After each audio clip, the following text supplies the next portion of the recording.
हर हर महादेव। तो कैसे हैं आप सभी को मेरे YouTube channel Sneha recipe and blog में आप सभी का तहे दिल से स्वागत है। तो आज है सोमवारी का आखिरी दिन, जो लास्ट सोमवारी इस बार पूरे मंथ में सावन का पूरे महीने में 4 ही सोमवारी, कभी कभी ना 5 होते हैं। तो इस तरीके से मैं लास्ट और स्टार्टिंग वाला सोमवारी करती हूँ।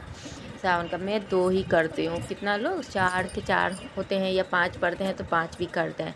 तो यहाँ पे मैं अपने बेटे के साथ पूजा कर रही थी। उसको भी मैं स्कूल नहीं भेजी थी कि ऐसे भी बहुत सारे स्कूल छुट्टी था, लेकिन इसका नहीं छुट्टी था, तभी मैं भेजी नहीं थी कि उसको पूजा करना है। तो इस तरीके से मैं शंकर भगवान, मेरे पास जितने भी शिवलिंग है और एक पीतल का पूरा सब परिवार है शंकर भगवान, तो सभी को मैं पहले दही से, फिर पहले तो जल से अच्छे से धो के सबको पैर एक जगह रखी हूँ, फिर स्नान करवा रही हूँ। दही, शहद, जल और दूध, इन सभी चीज़ों से मैं स्नान करवा रही हूँ शंकर भगवान को। मतलब ये किया जाता है। किसी भी अगर पूजा को आप अच्छे तरीके से कर रहे हैं तो एक होता है ना, नियम से कीजिएगा तो आपको बहुत अच्छा लगेगा। तो कोशिश मैं कर रही हूँ कि यहाँ पे शूट भी करूँ। और यहाँ पे मैं सब जितने भी मेरे पास शिवलिंग थे, भगवान थे, तो लास्ट में जल देकर अब चंदन टीका में लगाऊंगी, क्योंकि इसका जो भी जल अभिषेक था तो वो मैं कर चुकी हूँ। शहद और ये दूध, दही, जल, और फिर से मैं जल छिड़क के इनको चंदन लगा रही हूँ, रोली लगा रही हूँ। आनंदी भगवान भी हैं। कभी भी आप शंकर भगवान को, शिवलिंग को पूजा करने तो दक्षिण की तरफ ही उनका, नहीं, दक्षिण उनका बैक का होना चाहिए और दक्षिण उत्तर की तरफ रहना चाहिए उनका फेस। तो पूजा इस तरीके से किया जाता है। तो कहा जाता है कि पूरा अच्छे से फल मिलता है, जो भी डायरेक्शन सही होनी चाहिए। तो यहाँ पे मैं पूजा कर रही हूँ। और जो होता है ना कलावा, वो वस्त्र होता है। कलावा हम लोग के लिए शुभ होता है तो अशुद्ध भी होता है। तो भगवान को अगर आपके पास कपड़े नहीं है तो वस्त्र कलावा ज़रूर दीजिए। यहाँ पे मेरे शंकर पार्वती जी, उसमें पूरे परिवार हैं, उसमें ना हम ये शिवलिंग को जोड़ के दोनों का ये गठबंधन कहिए या किया जाता है। और जो भी मेरे पास शिवलिंग ये बेलपत्र था, तो बेलपत्र पे मेरा बेटा राम राम या ओम ओम लिख रहा था। जैसे ही बच्चा से हो रहा था वो कर रहा था।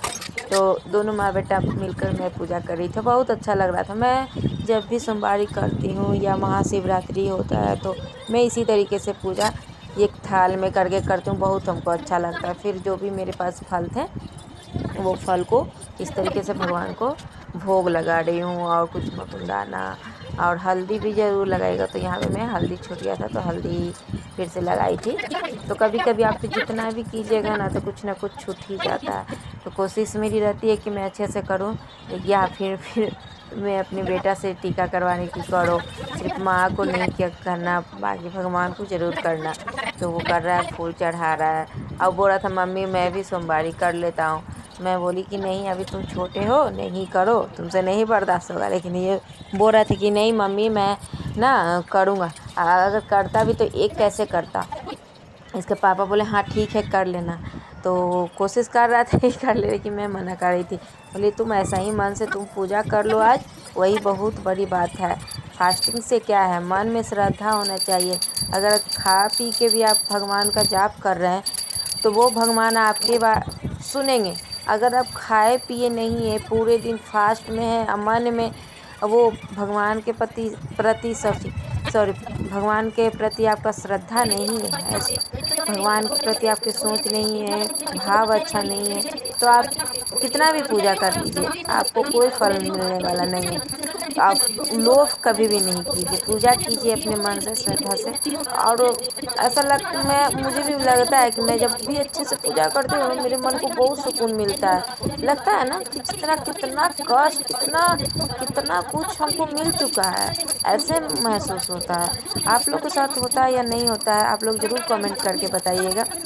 बट मेरे साथ ऐसा लगता है, मुझे लगता है ना कि मुझे ना सब कुछ मिल गया है। भगवान को जितना अच्छे से मैं पूजा करती हूँ उतना और ऐसे तो रोज़ मैं पूजा करती हूँ तो चाय ये पानी हो जाता है। उसके बाद फिर मैं दीप जला के, ऊपर में भी भगवान थे मेरे, सबको मैं पूजा कर चुकी हूँ। यहाँ पे कैमरा ऑफ करके और करके फिर हुमा दुमा सब की हूँ। एक साइड गाना भी बज रहा था मीठा मीठा, दूसरे फ़ोन में बजा रही थी।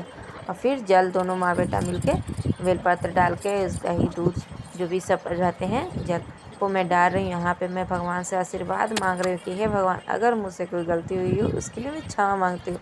इतनी तो मुझ में शक्ति नहीं है कि आपका हर कुछ पूरा कर सकूँ, पर थोड़ी सी कोशिश रहती है कि आपके लिए एक जितना भी हो सके मैं खड़ी रहूँ। बस मैं इतना चाहती हूँ कि आपसे बड़ा कौन है। बस मेरी कोशिश यही रहती है कि जब भी मेरा मन करे तो आपके प्रति मैं समर्पित रहूँ। और यहाँ पे फिर मैं मंदिर आई हूँ। मंदिर में शिवालय कहा जाता है कि अगर आप सोमवारी करते हैं या कोई भी शिवरात्रि का तो मंदिर ज़रूर जाएं शिवालय में। तो इस तरीके से मैं मंदिर आई हूँ। यहाँ पे हैं बजरंगबली भी और शंकर भगवान का भी। तो फिर बहुत भीड़ था, छोटा मंदिर था, लेकिन बाबू थोड़ा सा शूट कर रहा था, फिर नहीं कर रहा था। फिर कोई बात नहीं, तुम बैठो। फिर वहाँ पे में हवन होता है ना, तो वहाँ पे क्योंकि देखिए छोटा मंदिर, आप वहीं पे सब कुछ नहीं जलाना चाहिए। कितनी महिलाएं ऐसे करती है, पर मैं नहीं करती हूँ। मैं बाहर आकर ही अपना जो रहता है वो जलाते हैं। हाँ, वहाँ पे अगर आपको जलाना है तो एक कपूर हल्का सा जलाइए और उसको तुरंत ये ऑफ, ऐसे तो कपूर तुरंत ऑफ हो जाता है। तो इस तरीके से मैं फिर इस साइड से जाके दिखा रही हूँ। शंकर भगवान का यहाँ पे पीपल का भी पेड़ है, बजरंगबली जो 2 गो है और ये बजरंगबली बड़े बजरंगबली भी है। हमेशा से मैं यहाँ का डालते रहती हूँ। तो यहाँ पे जैसे बच्चा मेरा बनाया है, और फिर उससे भी मैं बोल रही हूँ कि ऐसे ऐसे करके हवन में डालो। हमारे तो पंडित जी बोल रहे हैं कि बेटा सब एक बार डाल दो, तो फिर वो डाल रहा है। और बहुत अच्छा लगता है जब आप अच्छे मन से पूजा कीजिएगा ना, तो बहुत सुकून मिलेगा। फिर मैं यहाँ पे अपनी देवी स्थान, जो हर मोहल्ला हर जगह का अपना एक देवी स्थान होता है, तो यहाँ पे मैं देवी स्थान आई हूँ।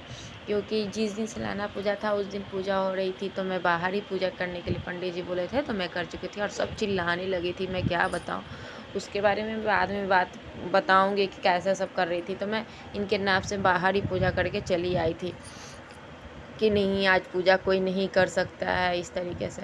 तो मैं ना फिर से माफ़ी मांगने के लिए वहाँ से गई और सोची कि अभी तो सावन है ही, तो उसी दिन मैं अपनी मंदिर में भी जाकर पूजा कर रही थी और माफ़ी मांग रही थी। बहुत अच्छा लग रहा था। तो यहाँ पे मैं अपने मंदिर में आई।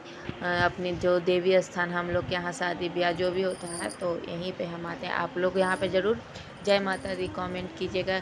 और माता रानी आप सभी पे आशीर्वाद बनाए रखिए। मेरी पूरी ब्लॉग को देखिए।